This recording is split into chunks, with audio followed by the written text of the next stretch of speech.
Jadi barang siapa yang tawadu dengan orang yang kaya raya atau pejabat karena dunianya, karena hartanya, maka telah hilanglah sepertiga agama.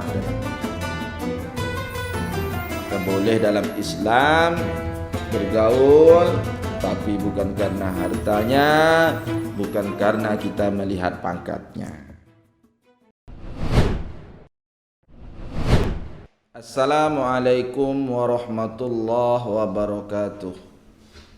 Alhamdulillahirabbil alamin, wassalatu wassalamu ala asrafil anbiya'i wal mursalin wa ala alihi wa ashabihi ajmain. Wa la haula wa la quwata illa billahil aliyyil azim. Jamaah Daba Media yang dimuliakan Allah Subhanahu wa taala, semoga Allah Subhanahu wa taala selalu memberikan taufik kepada kita untuk melaksanakan perintah-perintah Allah Subhanahu wa taala dan menjauhi segala larangan.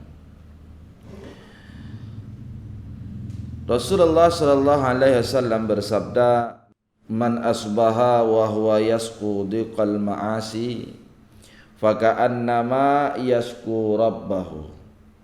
Barang siapa yang berada di waktu subuh mengadukan, berkeluh kesah tentang kesusahan hidupnya, kesempitan hidupnya, maka berarti faka'annama yasqu rabbahu, dia telah mengeluhkan Tuhannya. Dia telah mengeluhkan Allah Subhanahu wa taala. Karena segala pengaduan itu cukup diadukan dengan Allah. Karena apa yang kita adukan kepada makhluk, belum tentu Allah menggerakkan hati makhluk itu untuk membantu kita menyelesaikan masalah-masalah kita. Tapi kalau kita mengadukan kesusahan kita, masalah kita kepada yang menciptakan masalah, kepada yang menciptakan hajat, maka sudah pasti Allah lah yang akan menyelesaikan masalah-masalah kita. Ud'uni astajib lakum. Mintalah kepadaku, maka aku akan kabulkan. Allah Maha Pemurah, Allah Maha Pemberi. Maka janganlah sekali-kali kita mengadukan, mengeluh kesahkan kesempitan, kesulitan hidup kita kepada orang lain.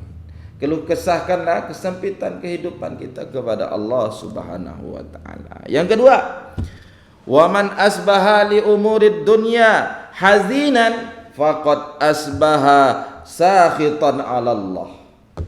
Barang siapa yang berada di pagi hari sudah bersedih dengan urusan dunianya, bersedih dengan urusan dunianya ya karena mungkin sedikit, karena mungkin tak tercapai cita-citanya, maka sungguh ia di pagi hari tersebut dalam keadaan murka kepada Allah Subhanahu wa taala. Murka kepada Allah. Pagi-pagi bangun tidur udah keluh kesahkan masalah dunianya, beras tak ada, apa tak ada, sudah ngeluh kesah. Maka orang seperti ini pagi hari dia sudah bersedih dengan urusan dunianya dalam keadaan menunjukkan bahawa jati dirinya ini dia murka dengan Allah, tidak yakin dengan takdir dan ketentuan Allah. Karena baik buruk semua datang dari Allah, masalah datang dari Allah, solusinya pun dari Allah. Inna ma'al usri yusra. Ya. Bersama kesusahan ada kemudahan. Bersama kesusahan ada kemudahan. Kemudian yang ketiga, jamaah yang mulia, wa man tawadda'a li ghaniyin li ghinahu zahaba sulusadinahu. Zahaba sulusadini. Dinahu dini. Jadi barang siapa yang tawadu dengan orang yang kaya raya atau pejabat, karena dunianya, karena hartanya, maka telah hilanglah sepertiga agama dalam dirinya. Nah, maka boleh dalam Islam bergaul, tapi bukan karena hartanya, bukan karena kita melihat pangkatnya. Ya. Islam hanya membolehkan seseorang memuliakan orang lain karena kebaikannya, karena ilmunya, bukan karena kekayaannya. Ya, oleh sebab itu, barang siapa yang lebih mengagungkan harta bendanya daripada orang lain, maka berarti ia telah meremehkan ilmu dan kebaikan.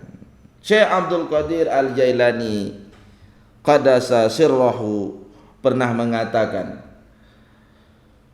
perbuatan orang yang beriman itu harus berdasar pada 3 perkara, yaitu mengerjakan segala yang telah diperintahkan Allah, menjauhkan larangan-larangan yang telah dilarang oleh Allah Subhanahu wa taala, dan menerima, rela terhadap qadar yang telah ditentukan oleh Allah Subhanahu wa taala. Maka semoga Allah Subhanahu wa taala menjadikan kita orang yang bertakwa kepada Allah Subhanahu wa taala sekaligus tawakal kepada Allah Subhanahu wa taala. Akhirul kalam, billahi taufik wal hidayah. Assalamualaikum warahmatullahi wabarakatuh.